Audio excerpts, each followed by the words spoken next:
같이 성경을 우리 에베소서 4장 11절과 12절을 한번 읽어보도록 하겠습니다. 에베소서 4장 11절과 12절. 네, 앞에 나오는데, 자, 네, 에베소서 4장, 성경 있으면 읽으시면 될 것 같아요. 시작. 그가 어떤 사람은 사도로, 어떤 사람은 예언자로, 어떤 사람은 복음 전도자로, 어떤 사람은 목사로, 어떤 사람은 교사로 삼으셨으니 이는 성도들을 섬기는 일을 준비하게 하여 그리스도의 몸을 세우려는 것입니다. 아멘. 아멘. 같이 기도 한번 하겠습니다. 아버지 감사합니다. 오늘도 이 시간에 하나님의 마음들을 나눕니다. 하나님의 그 선하심과 그 하나님의 인자하심이 이 공간과 유튜브를 보는 모든 자들에게 동일하게 풀어지기를 원합니다. 성령님, 이 시간에 더 임하여 주십시오. 더 임재하셔서 우리 각자 가운데 머리로 하는 하나님이 아니라 우리 가슴으로, 그리고 우리 하나님과 동행하는 삶을 살아갈 수 있게 기름 부어 주십시오. 예수님 사랑합니다. 예수님의 이름으로 기도드립니다. 아멘. 아멘. 아멘. 네. 오늘 우리가 좀 나누고 싶은 것은 제가 원래는 이제 성장과 성숙에 대한 얘기들을 좀 하려고 그랬어요. 근데 한 몇 주간 다시 우리 교회가 어떤 교회인지에 대한 부르심에 대해서 다시 좀 나누려고 합니다. 아마 1년에 한 번씩은 교회에 대한 것들을 배울 거예요. 배운다라는 건 교회에 대한 것들을 받을 메시지를 들을 건데, 올해 제가 처음 이 메시지를 나눈 것 같아요. 작년인가요? 제가 나눴던 것 같고, 홍 목사님 작년에 오셨을 때 말고 재작년에 오셨을 때 우리 교회가 어떤 교회인지를 나눴어요. 그 이후로는 잘 안 나눈 것 같은데, 예배에 대한 얘기들을 나누면서 우리 교회가 어떤 교회인지 좀 더 나누긴 했는 것 같아요. 왜 우리는 모여야 하는가에 대해 나눌 때. 근데 하나님이 좀 더 분명하게 이 시간에 우리 교회가 어떤 교회인지, 여러분 왜 우리 교회가 어떤 교회인지가 중요하냐면, 우리 교회에 여러분 있는 우리 성도들, 그리고 유튜브를 보는 우리의 성도들, 그리고 우리 교회에 오는 사람들, 우리 교회에 이렇게 지나가는 사람들이 우리 교회가 어떤 교회인지, 우리 교회가 2단인지 3단인지, 우리 교회가 사입인지, 아니 우리 교회가 진짜 전통적인 거인지 우리 알아야 되잖아요. 그래서 그것 때문에 그런 건 아니에요. 여러분은 아마 지지난주 로버트 하이들러 목사님께서 사도적 교회에 대한 이야기를 너무나 탁월하게 잘 강의하셨다고 생각해요. 저도 지금 2권까지밖에 못 들어서 열심히 들으려고 하는데 잘 안 돼서, 아무튼 여러분 다 들어보신 분들은 사도적 교회가 뭔지는 이제 진작은 하실 수 있을 거예요. 그 얘기들을 또 할 거예요, 사실. 근데 그 얘기들을 또 하는데 또 지겨울 수도 있지만 비틀어서 얘기할 겁니다. 근데 결론은 그 얘기예요. 왜 근데 이 얘기를 하느냐? 왜 여러분이 이 교회, 사도적 교회라는 단어, 이 사도적 센터라는 단어가 왜 중요하냐면, 이걸 들으면 여러분의 삶에 분명한 변화가 있기 때문에 그렇습니다. 만약에 이걸 들었는데 변화가 없다는 것은, 그러니까 만약 이것을 듣는데, 교회에 대한 이야기를 듣는데 왜 변화할까라고 의문이 생기시는 분들은 진짜 교회를 이해하지 못하는 거예요, 사실. 여러분, 우리가 그리스도의 몸이다라는 거 믿으십니까? 그리고 몸의 지체라는 거 믿으십니까? 우리가 나누겠지만 그 지체를 연합해서 그리스도를 머리로, 그리고 각자가 손과 발과 모든 지체로서 움직일 때 그 교회는 건강한 교회가 되고, 그 건강한 교회는 정말 하나님이 맡겨주신 그 땅의 지역사회 뿐만 아니라 하나님의 모든 영역에 영향력을 발하는 교회가 되는 거거든요. 그러니까 교회에 대한 교회론을 온전히 이해하지 못하는 사람들은 내가 이 교회를 와서 예배를 하는데 왜 예배해야 되는지, 하나님을 만나기 위해서 예배하는 거겠죠. 하나님과 가까워지기 위해서 예배하는 거겠죠. 뭔가 문제를 해결하기 위해서 예배하는 거겠죠. 뭔가 우리 안에 부족함을 채우기 위해서, 병든 것이 치유되고 귀신들이 떠나가는 그런 모든 자유함을 누리기 위해서 예배하는 것으로만 그친다고요. 교회에 대한 온전한 이해가 없으면 거기서만 딱 멈춘다고요. 거기에는 뭐가 있냐? 하나님이 있는 게 아니라 나만 있어요. 잘 생각해 보세요. 내가 뭐가 되고 내가 뭘 해서 내가 그러니까 결국은 사실은 하나님의 나라 차원으로 이해하지 않고 나 중심의 차원으로 이해하기 때문에 우리의 삶이 어쩌면 변화가 더디고, 어쩌면 우리의 삶에 변화를 시키는 자가 아니라 변화를 당하는 자가 되는 거죠. 이해가 되실까요? 왜 그럴까요? 교회의 이해가 부족할 뿐만 아니라 사실은 첫 번째, 두 번째는 우리가 온전한 성경 안에서 말하는 교회를 이해하지 못하는 거예요, 사실. 그러면 성경 안에서 말하는 교회가 뭘까요? 우리가 여기에 대부분은 처음 예수 믿어서 예수님을 영접해서 있는 분들은 한 분밖에 없는 것 같아요. 대부분이 기존 전통적인 교회 안에서 신앙생활을 하다가 구르다가 나뒹굴다가 뛰다가 함께 하다가 이렇게 굴러서 이렇게 오신, 하나님이 밀어서 오시든지 굴러서 오시든지 날라서 오시든지 오신 분들인 것 같은데, 저도 제가 전통적인 교회에서 어릴 때부터 신앙생활을 했고, 뿐만 아니라 전통적인 교회 안에서 사역을 했었고, 부교육자까지, 부목사까지 사역을 하면서, 그리고 저는 두 군데를 다 보는 것이죠. 사실 이 전통적인 교회 안에, 극단적인 전통적인 교회 안에서의 부교육자 생활과 지금 현재 우리가 지금 나아가고 있는 방향의 교회 안에 이 서로의 다른 점을 너무 많이 보는 거죠. 뚜렷하게 보는 것이죠. 제가 뭘 얘기하고 싶냐면, 아까 말했던 것처럼 교회에 대한 이해가 부족한 것뿐만 아니라 또 하나는 우리가 그 전통이라는 교회 안에, 여러분 한번 잘 생각해봐요. 그 전통적인 교회 안에서 우리가 배운 대부분을 보면 그 목사님이 어떤 것에 중점을 가지고 있느냐에 따라서 모든 성도들은 그렇게 바뀌어지는 거죠. 왜 그런 줄 아세요? 1인칭 1인칭일 수 있죠. 아까 말했던 1인칭인 거 맞을 수 있어요. 그러니까 말 그대로 1인칭이라는 것은 제가 이해하기로는, 집사님의 말이 이해하기로는 목사님 중심의 교회라는 거겠죠.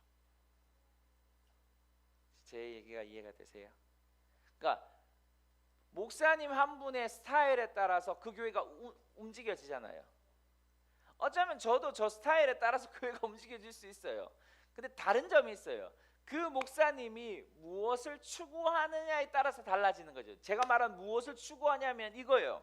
그 목사님이 영혼들과 진짜 깊이 관계를 하고 그 영혼들의 그 마음과 그 상함과 그 고통을 같이 애달아주는 그런 사람들이면, 그런 분들에게는 뭐냐면 많은 사람들이 분명히 모입니다. 분명히 많이 모여요. 그분을 만나면 위로가 되고 격려되고 소망이 일어나는 그런 분들, 그런 분들에게는 모이게 되어 있거든요, 사실. 근데 그런 분들은 저는 아닌 것 같아요, 확실히. 네. 근데 그렇게 되면 이제 교회가 모이고, 그러면 성도들도 그러한 사람들로 사실 되어집니다. 그렇기 때문에 사람들을 모을 수 있는 힘이 있어요. 그런데 또 단점이 뭐냐 하면, 그런 분들은 항상 그렇게 위로받고 격려받는 것에 멈춥니다. 일명 우리가 목회자들 세계 안에서는 이렇게 말해요. 맨날 기저귀만 이렇게 기저귀를 갈아주는 인생이 되는 것이죠. 뭐 때문에 상해요? 뭐 때문에 아파요? 그러면 목사님 가야 돼요. 신방 가서. 저가 진짜 그랬어요. 저는 신방 담당이 아니었거든요. 전 청년부 담당이었고, 근데 어느 날 갑자기 우리 원로 장로님께서 원로 장로님의 와이프 되신 권사님이 좀 아프셨거든요. 근데 어느 날 우리 목사님에게 담임 목사님에게 전화를 해서 당시에 제가 전도사였는가? 우리 사람은 기억할 거예요. 부목사 안수 받았을 땐가? 갑자기 저한테 이러는 거예요. 목사님이 저한테 이러는 거예요. 저기 모 장로님한테 좀 신방 한번 가보라고. 저는 신방 담당이 아닌데 목사님 이러니까 권사님하고 장로님이 신방 한번 안 왔다고 지금 화났다고. 제가 신방 담당이 아니었다니까요. 진짜요. 무슨 말인지 아시겠어요? 신방을 한번 몸이 아픈데 한 번도 찾아오지 않았다고 마음이 상하다는 거예요. 그러니까 그걸 이렇게 돌고 돌아서 온 교회에 소문이 나가지고 목사님 귀에 들어온 거죠. 우리 이제 다른 전임 전사님한테 귀에 들어오고, 그리고 저한테 얘기해 주는 거예요. 뭐 하나 사들고 가보라고. 그런데 제가 진짜 어이없고 황당했어요. 제가 그 장로님만 간 게 아니라 저희 성도들이 한 300명 되는 교회였는데, 그 당시에 그 300명 되는 모든 성도들의 그 교회에 제가 신방을 간 적이 없습니다. 제가 왜 청년들 신방을 가지, 제가 어른들 신방을 전혀 가지 않거든요. 그래서 제가 안 왔다는 그 말에 그래서 진짜 찾아갔어요. 그게 뭔지 아십니까? 지금까지 그 앞전에 목사님들이 굉장히 탁월하셨어요. 목자적이었고 치유가 강력하셨어요. 원로 목사님이. 그래서 사람들의 마음들을 다 이렇게 해줄 수 있는 여유로운 마음들이 있었거든요. 그 목사님과 사모님이. 그 목자 일명 우리가 오중지기만 해서 이 목자의 부르심이 강한 목사님들은 그렇게 사람들을 모을 수는 있지만 그 모으는데 그치고 이렇게 장로님이 되었는데도 사랑받기를 원해서 이렇게 있는다라는 것이죠. 기저귀를 그때도 갈아줘야 되는 거예요. 무슨 말인지 아시겠어요? 저는 그렇지 않습니다. 저한테 제가 진짜 힘들어하는 게 신방입니다. 제가 가서 뭐 위로하고 격려해 줄 수 있는 마음이 제가 여유가 없어요. 그건 아니고 하여튼 그래요. 자, 제가 말하고 싶은 것은 그렇게 목자적인 마음을 가진 목사님들에게 장점과 단점이 있는 거죠. 우리 좀 이따 다시 한번 단점을 배우겠지만 장점도 배우겠지만, 목사님들 메시지 속에서 제가 어느 날 어떤 목사님한테 제가 이렇게 그랬잖아요. 이런 사도적인 교회 운동뿐만 아니라 부교육자로 생활하는데 어느 한 목사님은 이랬어요. 제가 교육전사 시절에 목사님 저를 불러서 항상 우리 사역자를 부르면서 항상 말했던 게 뭐냐면, 어느 날 제가 오후 예배 설교를 했어요. 오후 예배 설교했는데 오후 예배 설교가 너무 좋았어요. 제가 좋은 게 아니라 성도님들이 너무 좋은 거예요. 왜? 신선했던 것이죠. 담임 목사, 부목사님 설교를 매번 듣다가 교육전도사라는 설교를 들으니까 신선했던 거예요. 근데 이제 제가 목사님한테 당당히 가서 목사님 혹시 제가 고칠 게 없습니까? 라고 물었어요. 그 당시에. 그래서 목사님이 뭐 잘했다고 그러면서 이렇게 코멘트를 하나 해줬는데 꼭 끝에는 뭐가 들어가냐면 복음 전도 메시지가 들어가야 된다고. 전도에 관한 메시지, 영혼 구원에 관한 메시지가 꼭 들어가야 된다고. 무슨 말인지 아세요? 그러면 이 목사님에게 무슨 성향이 있는 거예요? 복음 전도의 성향이 있는 거예요. 근데 재밌는 건 무엇인지 아십니까? 전도가 잘 안 돼요. 그게 심각한 거예요. 아무튼 제가 말하고 싶은 것은 목사님이 어떤 성향에 따라서 그 교회는 그렇게 돌아가지만 그렇게 돌아가는 것에 대부분 그것이 확장되면 좋은데 그렇지 못하는 경우가 많다라는 것이죠. 여러분이 다닌 교회가 어떤지 모르겠어요. 제가 다니고 제가 섬기고 제가 했던 대부분의 목사님들은 목자적이고 교사적이셨어요. 교사적이셔서 가르침을 너무너무 탁월하게 잘하는 거예요. 그러면 그 탁월한 가르침 밑에 성도들은 어떨까요? 탁월해요. 성경은 탁월하게 잘합니다. 그래서 여러분 서울의 강남에 있는 모 교회는 변호사, 의사 모든 사람들이 제자 훈련을 했지만 탁월한 지식가들입니다. 그 교회가 지금 제가 알고는 10만 명이 넘어요. 지금 그 월라 목사님이 돌아가시고 이제는 그 후임 목사님이 탁월하게 또 잘하지만 여러분 제자 훈련으로 열풍을 일으켰어요. 근데 제가 말했네요. 옥한 목사님 스스로가 자기는 이 제자 훈련에 실패했다라고 했어요. 왠지 아십니까? 잘 가르치셨어요. 옥하는 목사님이 탁월한 교사시고 탁월한 어떤 목자이셨어요. 그런데 성도들은 탁월한 그 교사적인 그 마인드를 자기의 어떤 성경적인 지식만으로 끝나버린 거죠. 제 얘기가 이해가 되실까요? 교회는 다시 말해서 제가 지금 서두인데 오늘 그렇게 길지 않다고 생각하는데 서두만 하는 지금 한번 생각해 보세요. 교회는 그러니까 여러분 우리 스스로가 중심이 되어서 나올 때 우리의 삶이 변화되지 못할 뿐만 아니라 잘 변화를 시키지 못한 존재로 있는 것이죠. 사실은 두 번째는 그 목사님에 따라서 그 목사님의 부르심이 어떠냐에 따라서 그 교회는 그렇게 흘러가는 거예요.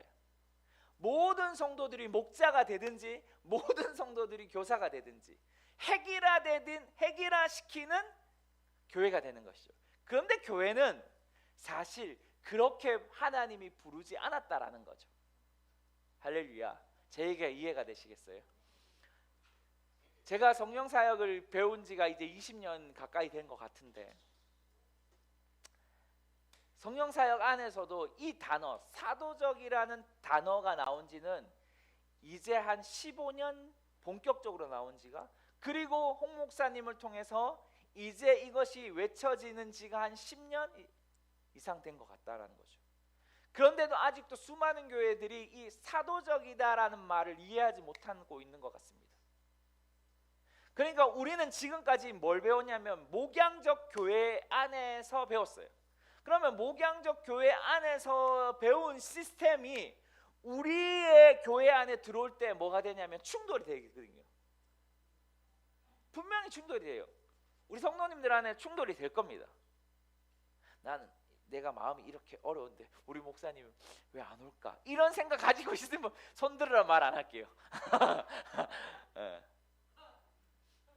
손들어 말 안 할게요. 목사님이 저렇게 말해서 내가 상처받았는데 나의 이 마음을 이해하지 못할까? 이렇게 생각하시는 분 손 안 드셔도 돼요. 있을 거예요 분명히. 그게 왜 그러냐면 제가 사실은 목자적인 마음이 약합니다. 주님, 우리 사모님이 제가 말했잖아요. 우리 사모님하고 얘기를 하면 우리 사모님은 마음이 어려운 걸 들어주기를 원한다고요. 제 얘기를 제가 잘 그냥 들어주면 되는데 저는 뭐 하냐면 답을 찾아주려고 그러는 거죠. 그게 뭐냐 하면 제가 목자라는 마음이 좀 약하다라는 거예요. 목자가 목사님 그 바꿔야 되는 거 아닙니까? 바꿔야 되는 게 아니에요 사실은. 바꾸면 좋죠. 이건 뭐 저도 바꾸려고 노력합니다. 그런데 제 성향이 하나님이 저를 만드신 디자인이 목자적이진 않더라는 거죠. 제가 지지난주에 저의 이야기들 했잖아요. 저의 이야기 간증을 했죠. 제가 은혜를 받고 난 다음에 그 은혜를 받고 하나님의 예배 가운데 감격과 계시를 받고 나서 계속 뭐예요? 저는 움직였다고요. 제가 움직이고 싶어서 움직인 게 아니라 그 움직임이 내 안에 불타올랐다고요. 그래서 제가 이제 돌아보니까 그런 상황들을 돌아보니까 내가 진짜 사도적이구나라는 걸 느끼는 거죠. 내가 사도라는 말을 하는 건 아닙니다. 오해하지 마십시오. 내가 사도적이구나라고 지금 얘기하는 거예요. 여기서 이렇게 했다가 저 목사가 이제는 젊고 젊은 게 제가 제 성향이 그래요. 제가 그래서 아무튼 우리가 너무 딴 길로 가면 안 되니까 이런 목자적인 교회 또는 복음 전도자적인 교회 안에서 우리 교회로 들어올 때 그것을 받아들이기 힘든 분들이 있었을 거라고 생각합니다. 그리고 지금도 힘들어하는 분들이 있을 거라고 생각합니다. 그래서 저 대신 그래서 다양한 사역자들이 있는 거예요. 선지자적이고 목자적이고 이런 분들이 다 있는 거예요. 예, 제가 하지 못하는 일들을. 자, 근데 그다음 우리가 하나 더 보고 싶은 것은 이 목자적인 것이 무조건 단점은 아니거든요. 그런데 목자적인 것이 어디서부터 와서 우리에게 잘못된 영향을 끼쳤는지만 좀 이야기하고 우리가 사도적인 것이 뭔지에 대한 오늘 이야기하고 마치려고 합니다. 예. 네, 괜찮겠죠? 네, 괜찮겠죠? 네, 우리가 이미 알고 있는 내용이에요. 여러분 로버트 하이들러 목사님이 그 사도적인 교회에 대한 책을 통해서 잘 설명하고 있는 부분을 제가 발췌를 해서 여러분들에게 나눠주는 부분들이 대부분입니다. 근데 저의 것도 있고 크리스 밸런트 목사님의 성령의 폭풍 후에 나오는 책에서도 발췌한 것들이 있어요. 그런 것들을 볶아서 잘 버무려서 제가 여러분들에게 한 2주에서 3주 정도 더 이 사도적 교회에 대한 이야기들을 하려고 합니다. 자, 목양적 교회는 일명 우리 교회 말고 대부분 교회들이 거의가 다 목양적인 교회입니다. 그러니까 목사의 중심의 교회라고도 말하고 성경의 오늘 본문에서 본 오중직인 가운데 이 목자적인 교회들을 이야기하는 겁니다. 그러니까 목자들은 말 그대로 그 양들을 보살피고 살찌우고 아픈 곳이 있으면 치료해주고 하는 것이 이 목자의 역할이거든요. 근데 이것이 어디에서 나왔냐면 사도 초대교회에 있을 때는 목자적인 교회가 아니었습니다. 분명히 이해하셔야 돼요. 그 얘기는 나중에 이야기하겠지만 초대교회 성령이 쏟아지고 난 다음 교회가 빵 탄생했잖아요.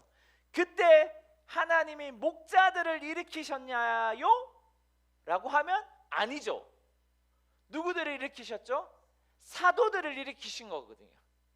그러니까 시작이 벌써 다른 거죠. 우리가 다음 주에 사도에 대한 이야기들을 좀 나눌 거예요. 좀 도전적인 거 이게 유튜브로 나가지만 좀 그렇지만 사도에 대한 이야기들을 좀 할 건데 아무튼 분명히 이해하셔야 될 것은 초대교회는 목자로 시작하지 않았습니다.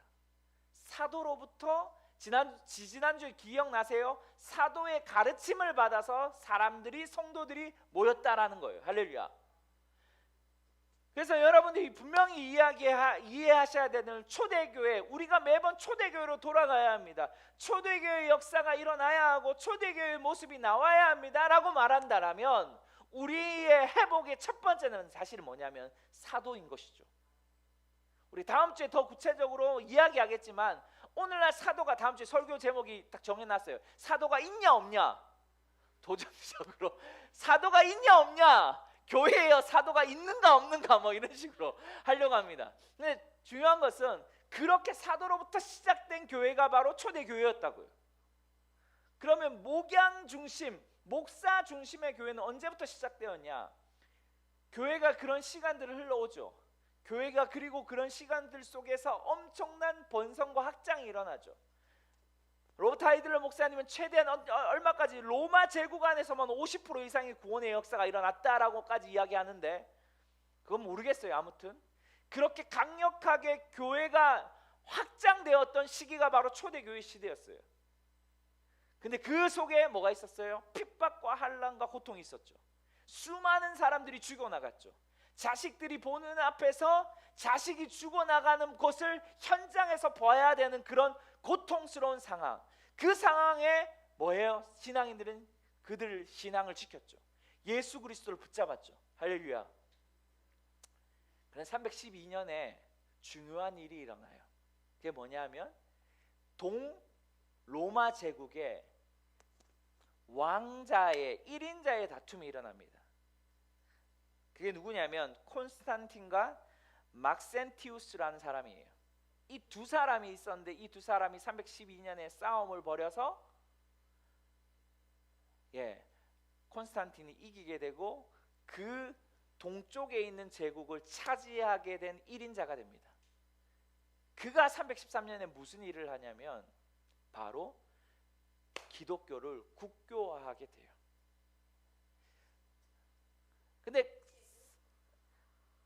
근데 여러분, 이 국교화가 좋은 점도 있었어요. 그리고 나쁜 점도 있었죠. 좋은 점이라면 하면 뭘까요? 핍박이 이제 끝나는 거죠. 고통 속에 있었던 수많은 박해와 순교가 이제는 깔끔하게 끝난, 다시 말해서 하나님이 우리의 기도를 응답하신 것만 같은 역사가 그 당시에 일어난 것이죠. 그뿐만 아니었죠. 국교화를 통해서 뭐예요? 이 콘스탄틴 대제가 이 기독교를 밀어주기 시작합니다. 기독교를 왜 밀어주냐면 두 가지 이유로 밀어주는 거예요. 사실은 첫 번째, 사람들은 정치적 이유라고 말을 해요. 그리고 두 번째는 신앙적이다라고 말해요. 신앙적이다란 말은 뭐냐면 사실은 콘스탄틴 대제는 그 아까 막센티우스라는 그 사람이 이 막센티우스가 마술의 어떤 영감을 가진 것에 도움을 많이 받았다라는 거라고 학자들은 이야기합니다. 그러면서 콘스탄틴도 그러한 힘을 얻어서 어디에서 그런 힘을 얻었냐면 사실은 그 페르시아의 태양신 미트라에게 도움을 얻습니다. 그 미트라 종교로부터. 그래서 어떤 전승에 따르면 콘스탄틴 대제가 미트라에게 기도를 하고 있을 때 태양 옆에 하늘에서 막 불타는 십자가를 보는 환상을 보게 됩니다. 그 불타는 환상 속에서 뭐라고 말하냐면 이것을 정복하라는 음성을 듣게 돼요.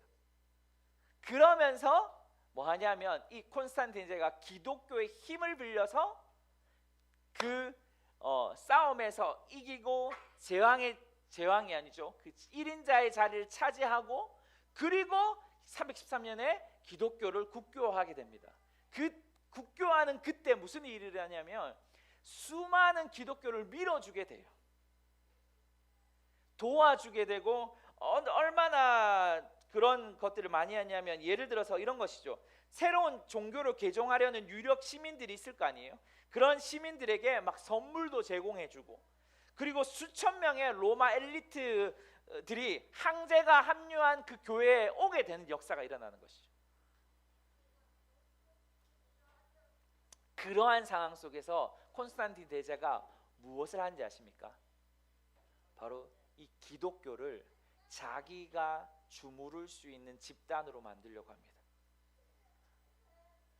그래서 325년 기독교 역사를 배울 때 중요한 325년이 중요한 역사입니다. 사실 그게 뭐냐면 우리가 성경에서 말하는 최초의 사도회의가 우리가 볼 때는 역사적으로 볼 때는 사도행전 15장이 바로 사도회의입니다. 여러분 아시죠? 근데 325년에 이제 최초의 어떤 지도자들이 모여서 회의를 하는데 그게 니케아 공회의라고 하는 겁니다. 이때 뭐냐면 교회가 제도화하는 일의 시작이 되는 것이죠. 그러니까 지금까지 있었던 초대 교회의 모습이 완전히 뭘로 제도화된 교회로 바뀌어지게 되는 일이 일어나는 거예요. 이 제도화하는 과정을 누가 이끌었냐면 바로 콘스탄틴 대제가 이끌게 돼요.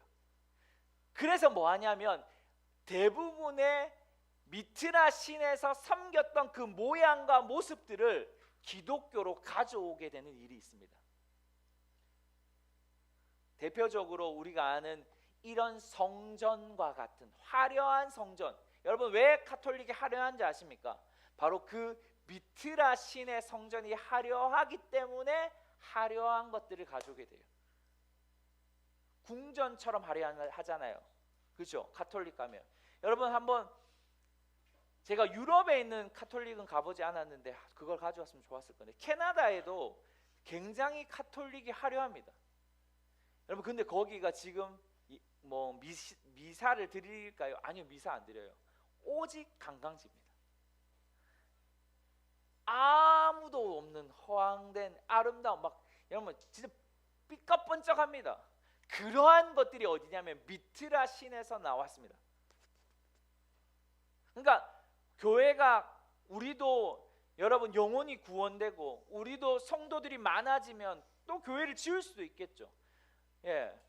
우리가 이 울산 땅에 영혼들이 추수되기 시작하고 13만 우리가 하는 이 도시의 10%의 영혼을 책임진다면 우리도 그렇게 하겠죠. 근데 저는 그렇게 하려 하고 싶진 않습니다. 근데 그런 하려함들이 바로 초대교회의 모습은 아니라는 거죠. 성전을 크게 짓는 것은 초대교회의 상징이 아닙니다. 대부분 미트라 신으로부터 온 상징인 거죠.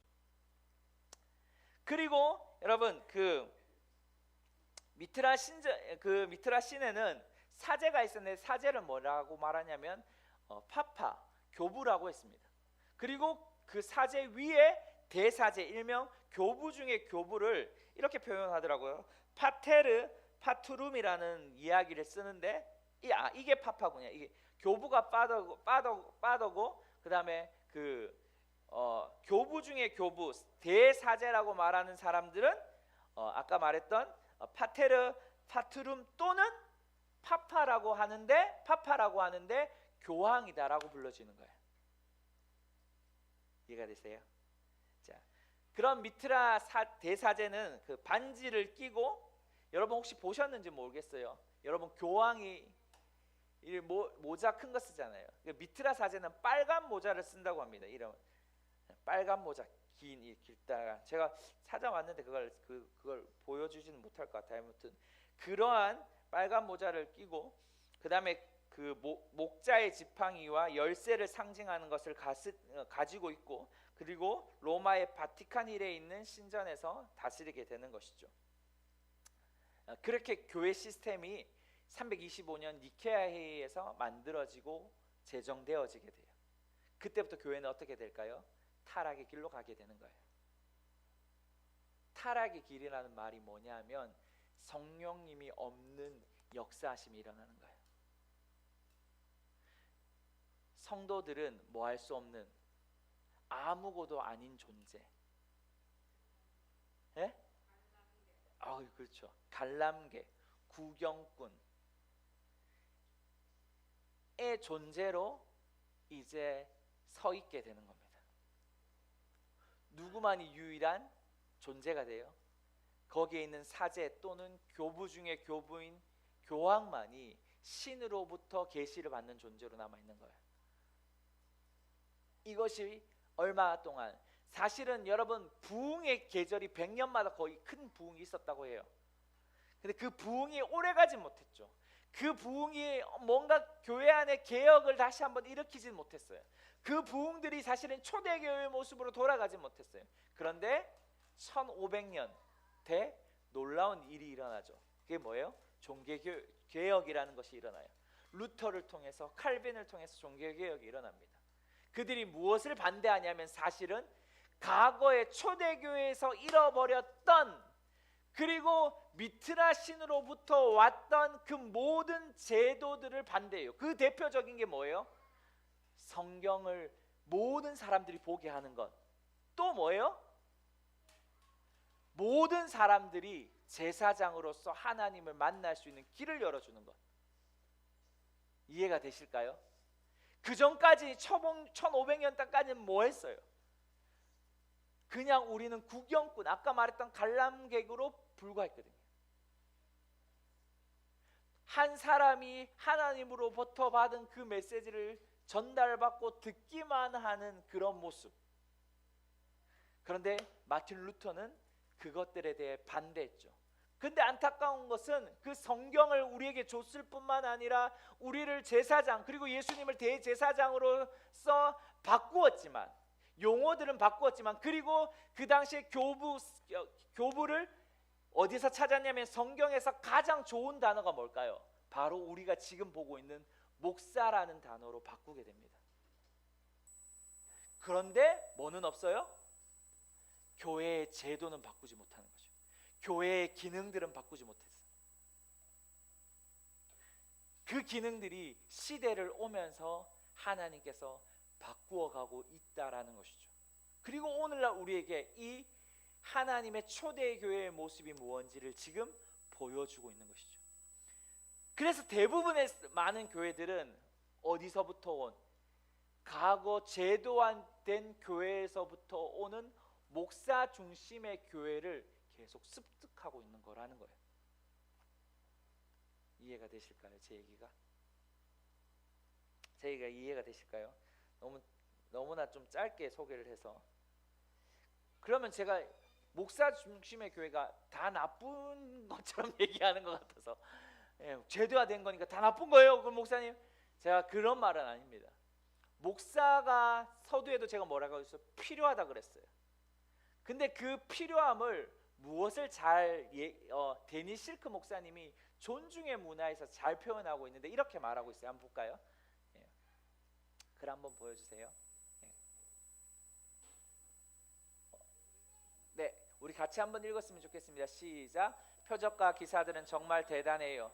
기적들은 놀랍죠. 장님이 있었던 사람들이 볼 수 있게 되는 것은 목격하면 정말 행복합니다.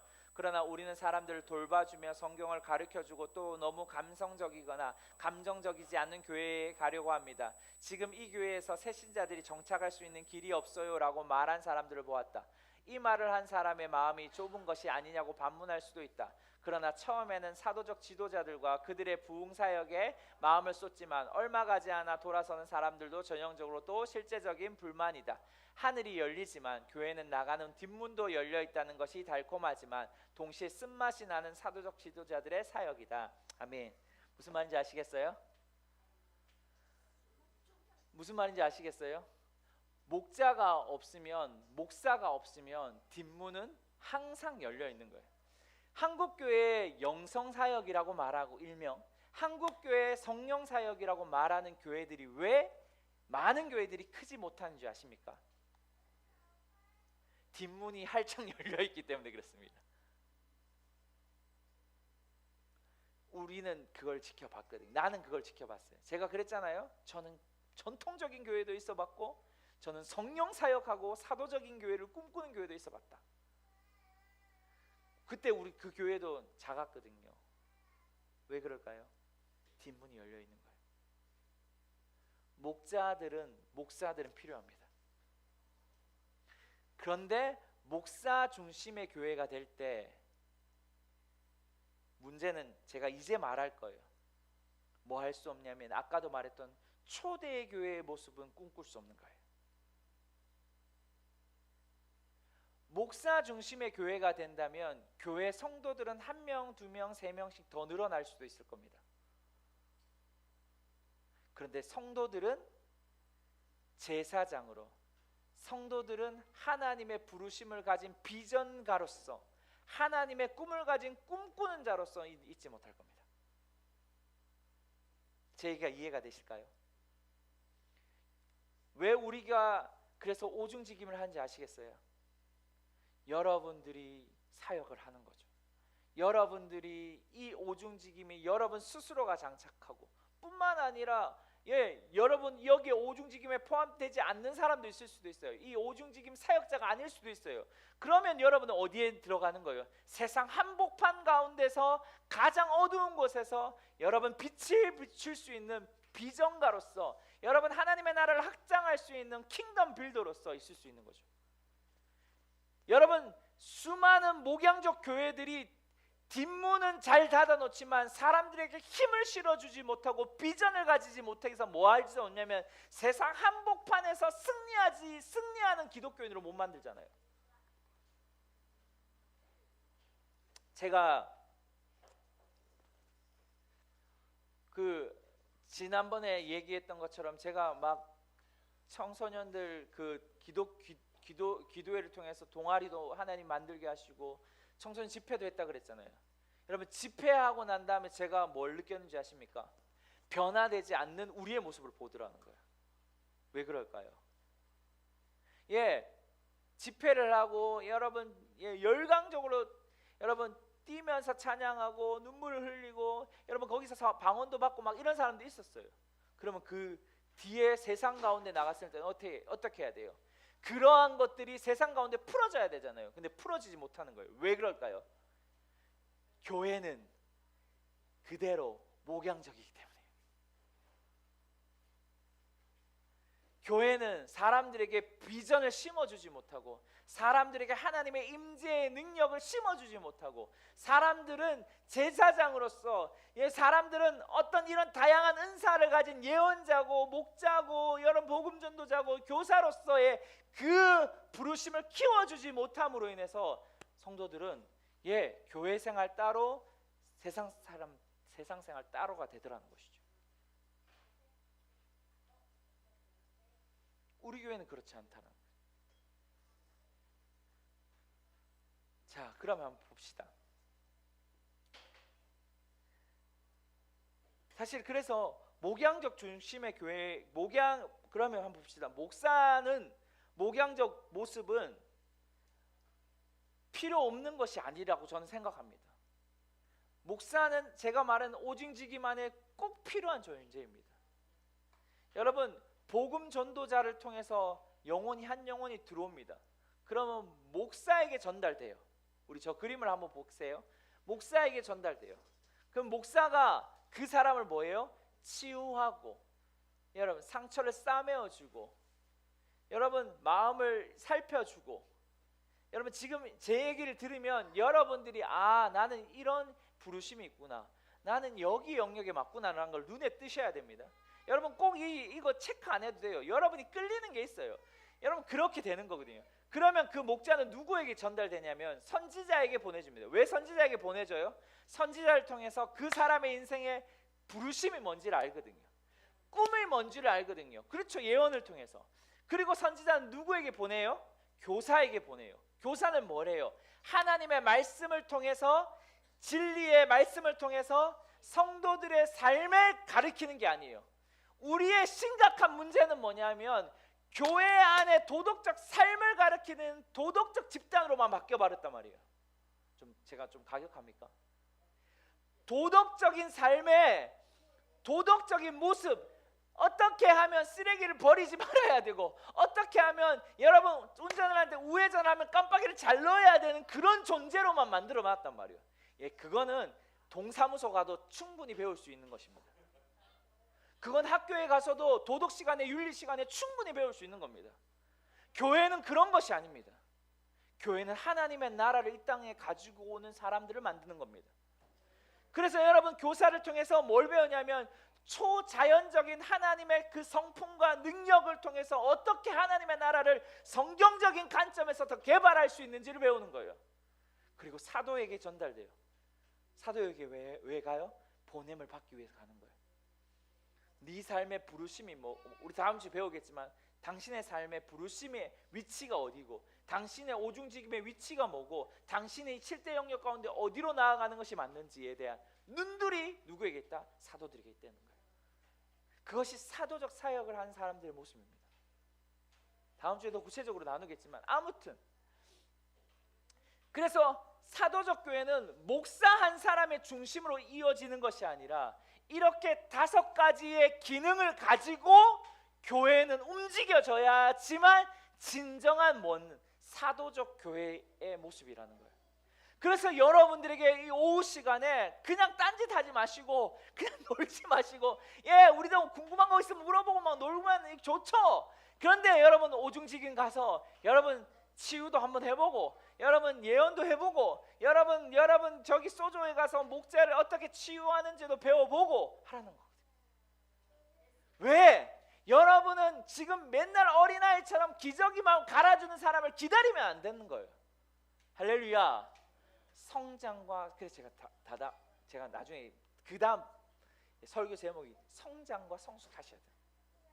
여러분이 사람들을 뭐 하냐면 기저귀를 갈아줄 수도 있어야 돼요. 그게 목자죠. 복음 전도자는 기저귀 못 갈아줘요.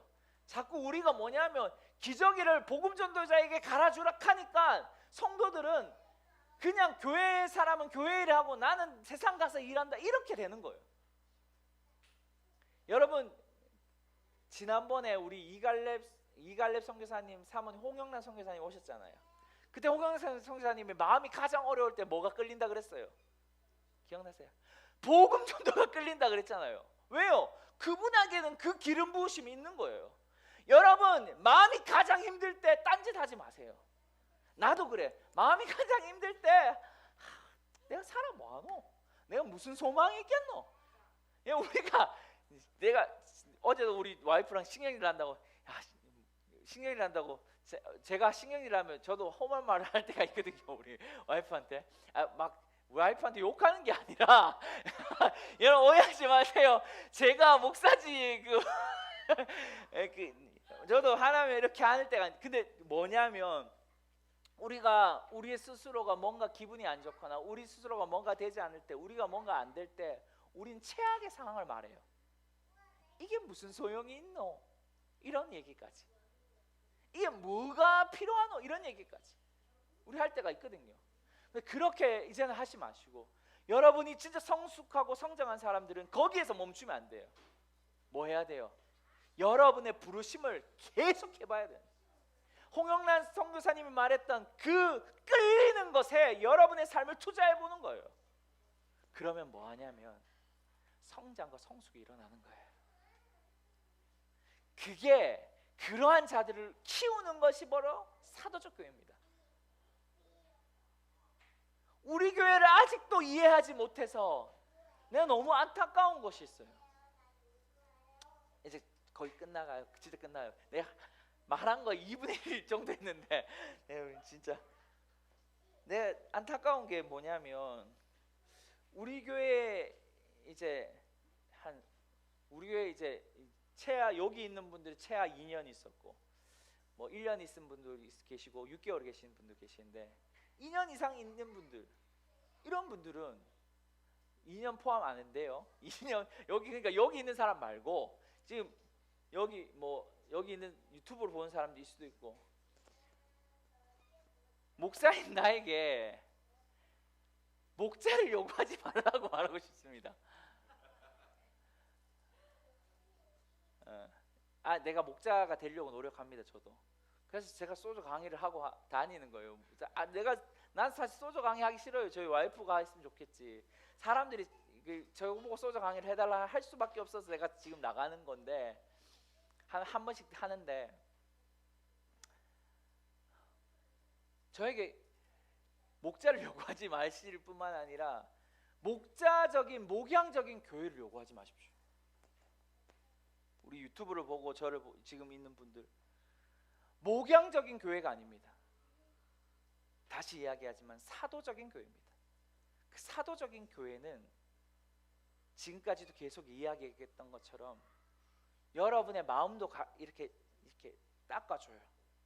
근데 저의 집중은 그 닦아주는 것을 여러분의 기저귀를 갈아주는 것에 멈추는 것이 아니라 나는 여러분들이 요렇게 해서 요렇게 나아가야 돼요.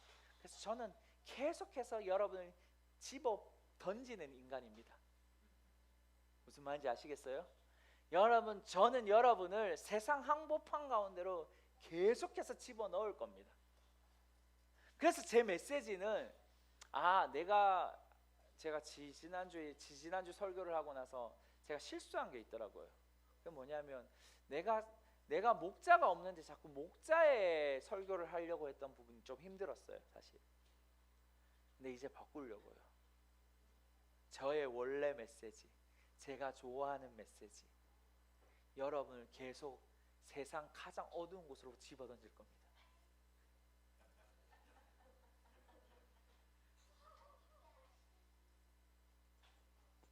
여러분이 나에게는 그렇게 받고 우리 전사님에게는 예언적으로 여러분 하늘에 있는 것들을 여러분들에게 동일하게 임파테이션에서 받고 우리 사모님에게는 여러분 사모님 설교를 안 하시지만 뭐 어떻게든 여러분 그 선지자적이고 목자적인 거 받고 그리고 여러분 안에서 우리보다 더 이 리더십 가운데 더 탁월한 목자들이 일어나겠죠. 우리 전도사님 같은 경우에는 목자적인 부르심이 많은 것 같아요. 아니 이 전사님 말고 저 전사님. 그리고 우리 저기 뒤에 지금 누워 계시는 우리 권사님, 우리 김미 권사님 목자적인 게 많은 것 같아요. 이런 분들에게 가서 여러분 힘들면 저런 분들에게 털어놔요. 저런 분 다 들어준다.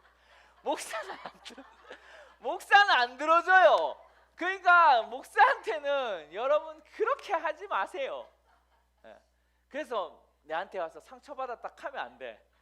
내가 분명히 말을 했는데, 이마에 말을 했는데 내한테 상처받았다 하면, 예, 제가 다시 이야기하지만 저는 여러분 그렇게 해주려고 많이 노력하려고 합니다. 근데 안 되는 걸 갖다가 목사님 꼭 그렇게 하셔야 된다고 하면 그건 조종이에요. 저도 여러분들에게 안 되는 거를 여러분이 그랬잖아요. 우리 로버트 하이들러 목사님 정확하게 말씀하신 거 있어요. 내가 만약에 의사예요. 근데 의사인데 나를 뭘로 소개하냐면 비행기 조종사로 소개하는 것은 맞아요, 틀려요? 틀리단 말이에요. 여러분들이 우리 집사님은 복음 전도자인데 복음 전도자가 집에만 있어. 그러면 안 되잖아. 그러면 나는 내가 해야 될 일은 뭐냐면, 집사님은 복음 전도자니까 집에 있으면 안 되고 밖에 있는 시간이 더 많아야 된다고. 맞아요, 아니에요?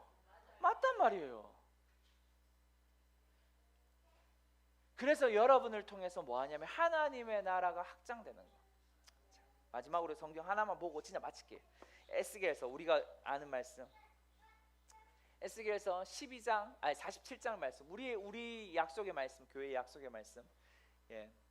자, 같이 1절만 먼저 읽읍시다. 47장 1절 시작. 그리고 그 사람이 나를 다시 성전 입구로 내려갔는데 성전 문턱 아래로부터 물이 나와서 동쪽으로 흘러가고 있었다. 성전이 동쪽을 향하고 있었기 때문에 물은 성전 오른쪽 아래 제단 남쪽에서 흘러나오고 있었다. 아멘. 여기까지 성전 문턱에서부터 물이 나왔다라고 말해요. 그리고 3절에 보면 발목까지, 죄송합니다, 무릎까지, 그리고 허리까지, 그리고 천규비씩 가니까 그리고 몰 꼭대기에 갔다. 그거 다 이해하시죠? 첫 번째 여러분 이해해야 될 게 뭐예요? 세상의 성전에서 멀어지면 멀어질수록 뭐 하셨다? 깊어졌다.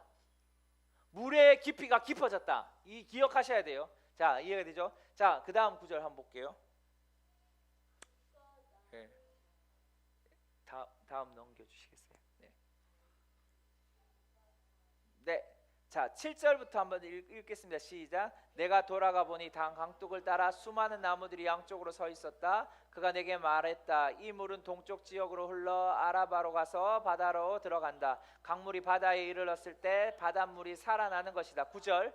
강물이 흘러가는 곳마다 떼지어 움직이는 모든 생물이 살 것이고 물고기들이 수없이 많을 것이다.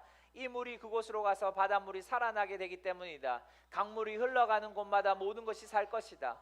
어부들이 바닷가에 서 있을 때 엔게디에서부터 에네글라임까지 그물 치는 곳이 있을 것이다. 그곳에 사는 물고기들은 종류에 있어서 큰 바다의 물고기처럼 매우 많을 것이다. 그러나 그 늪과 습지는 살아나지 못하고 소금 땅이 될 것이다. 12절 같이 읽읍시다. 시작. 갖가지 먹은 열매를 맺는 나무들이 강둑을 따라 양쪽으로 자랄 것이다. 그 나뭇잎이 시들지 않을 것이고 그 열매가 끊이지 않을 것이다. 달마다 열매가 열릴 것이다. 그 강물이 성소에서부터 흘러나오기 때문이다. 그 열매는 음식이 되고 그 잎사귀는 약이 될 것이다. 아멘. 이 사도적 교회의 모습이 그대로 보여주거든요. 자, 성전에서부터 나가서 더 깊어졌죠. 그리고 그 물이 뭐예요? 많은 생물과 많은 것들을 살렸다고요. 기억해봐요. 성전에서 살린 게 아니에요. 어디서요? 바다가 뭐예요? 세상이란 말이에요. 세상 한가운데 생물들을 살린 거예요. 근데 여기 뭐예요? 그리고 그 강둑들이 있었는데 그 강둑에 나무들이 살아났어요. 그 나무들이 뭐예요? 음식이 되고 나무의 잎사귀는 약재료가 되는 거예요. 할렐루야. 사도적 교회는 이렇게 정의할 수 있어요. 그래서 사도적 교회는 우리는 지금까지 모이는 교회에 집중했어요. 근데 사도적 교회는 어떻게 흩어지냐가 더 중요합니다. 여러분들이 이 모여서 흩어지는 것이 중요해요. 제가 그래서 지지난주에 지지난주에 예배 마지막 우리 모인 거 왜 중요해요? 모임을 통해서 성령의 기름 부음, 성령의 그 충만함, 그리고 우리 안에 있는 그 하나님이 주신 은사와 부르심들을 훈련해서 세상으로 나가면 나갈수록 뭐예요? 하나님의 임재와 영광이 깊어지고 모든 것들이 살아나는 하늘의 분위기가, 성전의 분위기가 세상 한가운데가 되는 것이 된다라는 것이죠. 이게 사도적 교회의 모습이고 이것이 바로 우리 교회입니다. 여러분들이 그래서 자라나셔야 합니다. 여러분이 세상 한 가운데 가장 어두운 곳에 간다 할지라도, 다니엘처럼 요셉처럼 감옥 한 가운데 있는다 할지라도 여러분이 왕궁을 만들 수 있는 곳, 그것이 바로 사도적 교회의 모습입니다. 그것 때문에 우리 이기 있는 거예요. 우리 와이프 이기란 말 하지 말았는데 여기라고 가르쳐주던데 여기 있는 겁니다. 그래서 우리는 여기에 교회를 개척한 겁니다. 그래서 우리는 사람들을 계속해서 보낼 겁니다. 훈련되면 보낼 겁니다.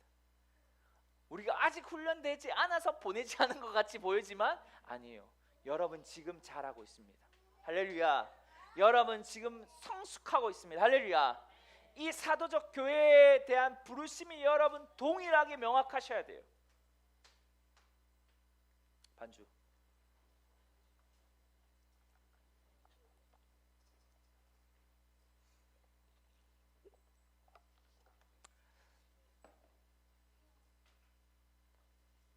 여러분을 통해서 하나님의 임재를 경험하는 사람들이 많아지기를 원합니다. 여러분을 통하여 놀라운 그 하나님의 영광을 경험하는 사람들이 많아지기 원합니다. 그래서 뭐 특별히 기도할 건 없는데 여러분 이 교회의 지각 변동인 거예요. 어쩌면 우리는 지금까지 이 목양적 그 틀 안에서 벗어나셔야 돼요. 교회에 뭔가 할까? 교회 안에 있는 해야죠. 우리도 이 같이 몸이니까 하지 말라는 게 아니에요. 그런데 더 중요한 게 뭐냐 하면 여러분이 이곳에서 하나님 안에서 성장과 성숙할 수 있는 자들로 자라는 것, 여러분 스스로가 이 사도적 몸의 지체가 되는 것, 그랬으면 좋겠습니다. 그래서 우리 함께 기도합시다. 주님, 나의 생각 속에 아직도 목양적인 틀이 있습니까? 그렇다면 이 시간 사도적 교회의 틀로 바뀌어지게 하여 주십시오. 목양적 사고방식의 틀에서 사도적 사고방식의 틀로 이 시간에 바뀌어지게 하여 주십시오. 우리 좀 그렇게 기도하면서 나아갔으면 좋겠습니다. 기도합시다.